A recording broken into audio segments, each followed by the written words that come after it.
धर्म चैव नरोत्तमम् देवीं सरस्वती व्यासं ततो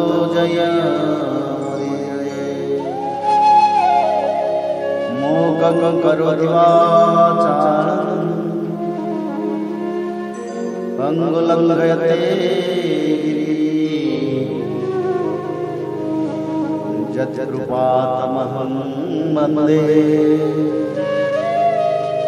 परमानन्दमाधवो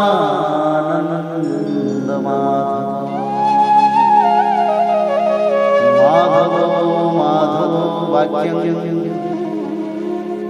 माधवो हरि परन्ते साधवानित्यं सकलकार्येषु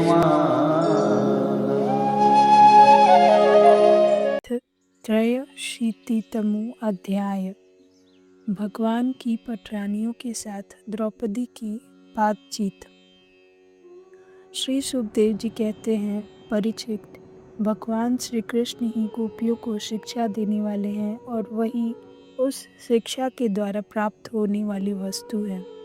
इसके पहले जैसा कि वर्णन किया गया है, भगवान श्री कृष्ण ने उन पर महान अनुग्रह किया। अब उन्होंने धर्मराज युधिष्ठिर तथा अन्य समस्त संबंधियों से कुशल मंगल पूछा। भगवान श्री कृष्ण के चरण कमलों का दर्शन करने से ही उनके सारे अशुभ नष्ट हो चुके थे। अब जब भगवान श्री कृष्ण ने उनका सत्कार किया, कुशल मंगल पूछा, तब वे अत्यंत आनंदित होकर उनसे कहने लगे, भगवान, बड़े बड़े महापुरुष मन ही मन आपके चरणारविंद का मकरंद रस पान करते रहते हैं। कभी कभी उनके मुख कमल से लीला कथा के रूप में वह रस छलक पड़ता है। प्रभु, वह इतना अद्भुत दिव्य रस है कि कोई भी प्राणी उसको पी ले तो वह जन्म मृत्यु के चक्कर में डालने वाली विस्मृति अथवा अविद्या को नष्ट कर देता है। उसी रस को जो लोग अपने कानों के दोनों में भर भर कर जी भर पीते हैं, उनके अमंगल की आशंका ही क्या है। भगवान, आप एक रस, ज्ञान स्वरूप और अखंड आनंद के समुद्र हैं। बुद्धि वृत्तियों के कारण होने वाली जागृत, स्वप्न, सुषुप्ति, ये तीनों अवस्थाएं आपके स्वयं प्रकाश स्वरूप तक पहुंच ही नहीं पाती, दूर से ही नष्ट हो जाती हैं। आप परमहंसों की एकमात्र गति हैं। समय के फेर से वेदों का ह्रास होते देखकर उनकी रक्षा के लिए आपने अपनी अचिंत्य योग माया के द्वारा मनुष्य का सा शरीर ग्रहण किया है। हम आपके चरणों में बार बार नमस्कार करते हैं। श्री सुखदेव जी कहते हैं, परीक्षित, जिस समय दूसरे लोग इस प्रकार भगवान श्री कृष्ण की स्तुति कर रहे थे, उसी समय यादव और कौरव कुल की स्त्रियां एकत्र होकर आपस में भगवान की त्रिभुवन विख्यात लीलाओं का वर्णन कर रही थी। अब मैं तुम्हें उन्हीं की बातें सुनाता हूँ। द्रौपदी ने कहा, हे रुक्मिणी, भद्रे, हे जाम्बवती, सत्य, हे सत्यभामे, कालिंदी, शैव्ये, लक्ष्मणे, रोहिणी और अन्यान्य श्री कृष्ण पत्नियों, तुम लोग हमें यह तो बताओ कि स्वयं भगवान श्री कृष्ण ने अपनी माया से लोगों का अनुकरण करते हुए तुम लोगों का किस प्रकार पानी ग्रहण किया। रुक्मिणी जी ने कहा, द्रौपदी जी, जरासंध आदि सभी राजा चाहते थे कि मेरा विवाह शिशुपाल के साथ हो। इसके लिए सभी शास्त्रास्त्र से सुसज्जित होकर युद्ध के लिए तैयार थे, परंतु भगवान मुझे वैसे ही हर लाए जैसे सिंह बकरी और भेड़ों के झुंड में से अपना भाग छीन ले जाए। क्यों न हो, जगत में जितने ही अजय वीर हैं, उनके मुकुटों पर इन्हीं की चरण धूलि शोभायमान होते हैं। द्रौपदी जी, मेरी तो यही अभिलाषा है कि भगवान के वे ही समस्त संपत्ति और सौंदर्य के आश्रय चरण कमल जन्म जन्म मुझे आराधना करने के लिए प्राप्त होते रहें। मैं उन्हीं की सेवा में लगी रहूं। सत्यभामा ने कहा, द्रौपदी जी, मेरे पिताजी अपने भाई प्रसेन की मृत्यु से बहुत दुखी हो रहे थे, अतः उन्होंने उनके वध का कलंक भगवान पर ही लगाया। उस कलंक को दूर करने के लिए भगवान ने ऋक्षराज जाम्बवान पर विजय प्राप्त की और वह रत्न लाकर मेरे पिता को दे दिया। अब तो मेरे पिताजी मिथ्या कलंक लगाने के कारण डर गए, अतः यद्यपि वे दूसरे को मेरा वाग्दान कर चुके थे, फिर भी उन्होंने मुझे स्यमंतकपनि के साथ भगवान के चरणों में ही समर्पित कर दिया। जाम्बवती ने कहा, द्रौपदी जी, मेरे पिता ऋक्षराज जाम्बवान को इस बात का पता न था कि यही मेरे स्वामी भगवान सीतापति हैं, इसलिए वे इनसे 27 दिन तक लड़ते रहे, परंतु जब परीक्षा पूरी हुई उन्होंने जान लिया कि ये भगवान राम ही है, तब इनके चरण कमल पकड़कर स्यमंतकमणि के साथ उपहार के रूप में मुझे समर्पित कर दिया। मैं यही चाहती हूँ कि जन्म जन्म इन्हीं की दासी बनी रहूं। कालिंदी ने कहा, द्रौपदी जी, जब भगवान को यह मालूम हुआ कि मैं उनके चरणों का स्पर्श करने की आशा अभिलाषा से तपस्या कर रही हूँ, तब वे अपने सखा अर्जुन के साथ यमुना तट पर आए और मुझे स्वीकार कर लिया। मैं उनका घर बुहारने वाली उनकी दासी हूँ। मित्र विंदा ने कहा, द्रौपदी जी, मेरा स्वयंवर हो रहा था, वहाँ आकर भगवान ने सब राजाओं को जीत लिया और जैसे सिंह झुंड के झुंड कुत्तों में से अपना भाग ले जाए, वैसे ही मुझे अपनी शोभा में द्वारकापुरी में ले आए। मेरे भाइयों ने भी मुझे भगवान से छुड़ाकर मेरा अपकार करना चाहा, परंतु उन्होंने भी नीचा दिखा दिया। मैं ऐसा चाहती हूँ कि मुझे जन्म जन्म उनके पांव पखारने का सौभाग्य प्राप्त होता रहे। सत्या ने कहा, द्रौपदी जी, मेरे पिताजी ने मेरे स्वयंवर में आए हुए राजाओं के बल पौरुष की परीक्षा के लिए बड़े बलवान और पराक्रमी तीखे सींग वाले 7 बैल रख छोड़े थे। उन बैलों ने बड़े बड़े वीरों का घमंड चूर चूर कर दिया था। उन्हें भगवान ने खेल खेल में ही झपट कर पकड़ लिया, नाथ लिया और बांध दिया, ठीक वैसे ही जैसे छोटे छोटे बच्चे बकरी के बच्चों को पकड़ लेते हैं। इस प्रकार भगवान बल पौरुष के द्वारा मुझे प्राप्त कर चतुरंगिनी सेना और दासियों के साथ द्वारका ले आए। मार्ग में जिन क्षत्रियों ने विघ्न डाला उन्हें जीत भी लिया। मेरी यही अभिलाषा है कि मुझे इनकी सेवा का अवसर सदा सर्वदा प्राप्त होता रहे। भद्रा ने कहा, द्रौपदी जी, भगवान मेरे मामा के पुत्र हैं। मेरा चित्त इन्हीं के चरणों में अनुरक्त हो गया था। जब मेरे पिताजी को यह बात मालूम हुई, तब उन्होंने स्वयं ही भगवान को बुलाकर अक्षौहिणी सेना और बहुत सी दासियों के साथ मुझे इन्हीं के चरणों में समर्पित कर दिया। मैं अपना परम कल्याण इसी में समझती हूँ कि कर्म के अनुसार मुझे जहाँ जहाँ जन्म लेना पड़े, सर्वत्र इन्हीं के चरण कमलों का संस्पर्श प्राप्त होता रहे। लक्ष्मणा ने कहा, रानी जी, देवर्षि नारद बार बार भगवान के अवतार और लीलाओं का गान करते रहते थे। उसे सुनकर और यह सोचकर कि लक्ष्मी जी ने समस्त लोकपालों का त्याग करके भगवान का ही वर्ण किया, मेरा चित्त भगवान के चरणों में आसक्त हो गया। साध्वी, मेरे पिता बृहत्सेन मुझ पर बहुत प्रेम रखते थे। जब उन्हें मेरा अभिप्राय मालूम हुआ, तब उन्होंने मेरी इच्छा की पूर्ति के लिए यह उपाय किया। महारानी, जिस प्रकार पांडव वीर अर्जुन की प्राप्ति के लिए आपके पिता ने स्वयंवर में मत्स्य वेद का आयोजन किया था, उसी प्रकार मेरे पिता ने भी किया। आपके स्वयंवर की अपेक्षा हमारे यहाँ यह विशेषता थी कि मत्स्य बाहर से ढका हुआ था, केवल जल में ही उसकी परछाई दिख पड़ती थी।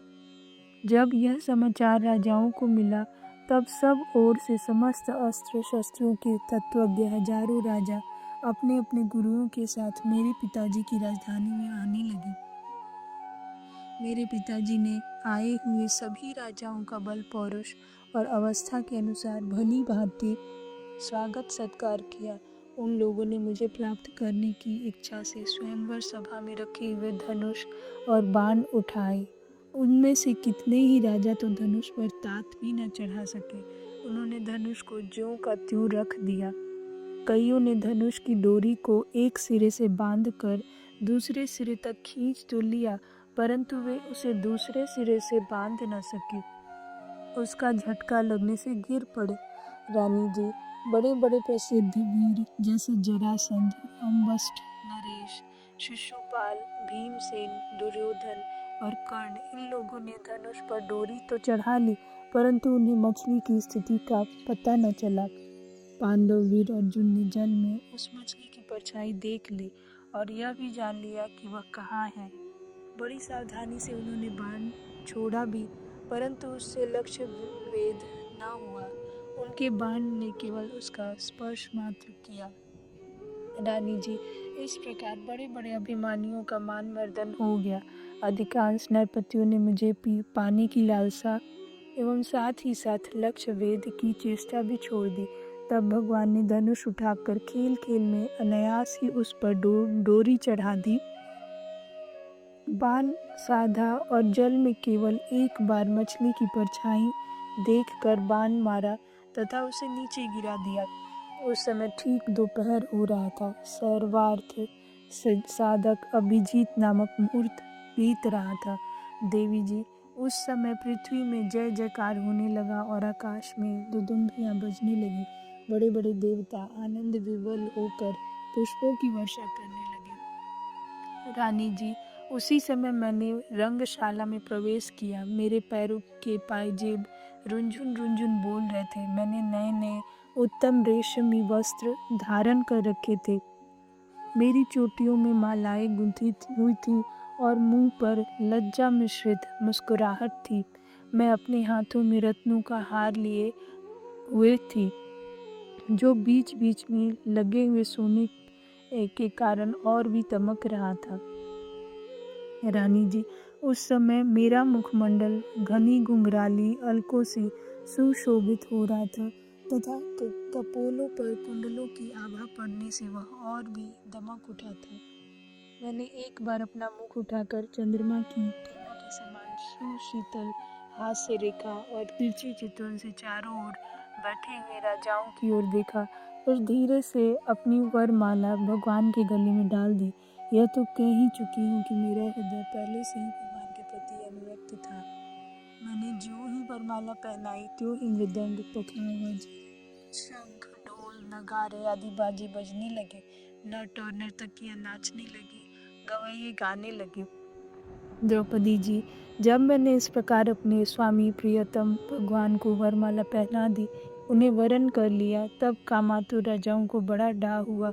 वे बहुत ही चिढ़ गए। चतुर्भुज भगवान ने अपने श्रेष्ठ 4 घोड़ों वाले रथ पर मुझे चढ़ा लिया और हाथ में सारंग धनुष लेकर तथा कवच पहनकर युद्ध करने के लिए वे रथ पर खड़े हो गए। पर रानी जी, दारू में सोने के साज सामान से लदे हुए रथ को सब राजाओं के सामने ही द्वारका के लिए हाँक दिया, जैसे कोई सिंह हरिणों के बीच से अपना भाग ले जाए। उनमें से कुछ राजाओं ने धनुष लेकर युद्ध के लिए सज धज कर इस उद्देश्य से इस रास्ते में पीछा किया कि हम भगवान को रोक लें, परंतु रानी जी, उनकी चेष्टा ठीक वैसी ही थी जैसे कुत्ते सिंह को रोकना चाहे। सारंग धनुष के छूटे हुए तीरों से किसी की बाह कट गई तो किसी के पैर कटे और किसी की गर्दन ही उतर गई। बहुत से लोग तो उस रणभूमि में ही सदा के लिए सो गए और बहुत से युद्ध भूमि छोड़कर भाग खड़े हुए।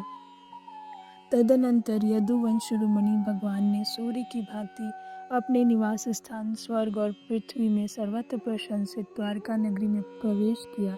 उस दिन वह विशेष रूप से सजाई गई थी। इतनी झंडियाँ, पताकाएं और तोरण लगाए गए थे कि उनके कारण सूर्य का प्रकाश धरती तक नहीं आ पाता था। मेरी अभिलाषा पूर्ण हो जाने से पिताजी को बहुत प्रसन्नता हुई। उन्होंने अपने हितैषी सुहृदों, सगे संबंधी और भाई बंधुओं को बहुमूल्य वस्त्र, आभूषण, सैया, आसन और विविध प्रकार की सामग्रियां देकर सम्मानित किया। भगवान परिपूर्ण हैं, तथापि मेरे पिताजी ने प्रेम वश उन्हें बहुत सी दासियां, सब प्रकार की संपत्तियां, सैनिक, हाथी, रथ, घोड़े एवं बहुत से बहुमूल्य अस्त्र शस्त्र समर्पित किए। रानी जी, हमने पूर्व जन्म में सबकी आसक्ति छोड़कर कोई बहुत बड़ी तपस्या की होगी, तभी तो हम इस जन्म में आत्माराम भगवान की गृह दासियां हुई हैं। 16,000 पत्नियों की ओर से रोहिणी जी ने कहा, भौमासुर ने दिग्विजय के समय बहुत से राजाओं को जीतकर उनकी कन्या हम लोगों को अपनी महल में बंदी बना रखा था। भगवान ने यह जानकर युद्ध में भौमासुर और उसकी सेना का संहार कर डाला और स्वयं पूर्ण काम होने पर भी उन्होंने हम लोगों को वहां से छुड़ाया तथा पानी ग्रहण करके अपनी दासी बना लिया। रानी जी, हम सदा सर्वदा उनके उन्हीं चरण कमलों का चिंतन करती रहती थी जो जन्म मृत्यु रूप संसार से मुक्त करने वाले हैं। साध्वी द्रौपदी जी, हम साम्राज्य, इंद्रपद अथवा इन दोनों की भोग, अनिमा आदि ऐश्वर्य, ब्रह्मा का पद, मोक्ष अथवा सालोक की सारूप्य आदि मुक्तियाँ कुछ भी नहीं चाहती। हम केवल इतना ही चाहती हैं कि अपने प्रियतम प्रभु के सुकोमल चरण कमलों की वह श्रीरज सर्वदा अपने सिर पर वहन किया करें, जो लक्ष्मी जी के वक्षस्थल पर लगी हुई केसर की सुगंध से युक्त है। उदार शिरोमणि भगवान के जिन चरण कमलों का स्पर्श उनके गौ चराते समय गोपियाँ भीली ने तिनके और घास लताएं तक करना चाहती थी, उन्हीं की हमें भी चाह है। इति श्रीमद्भागवते महापुराणे पारमहंस्यां संहितायां 10th स्कन्धे उत्तरार्धे 83तमो अध्यायः।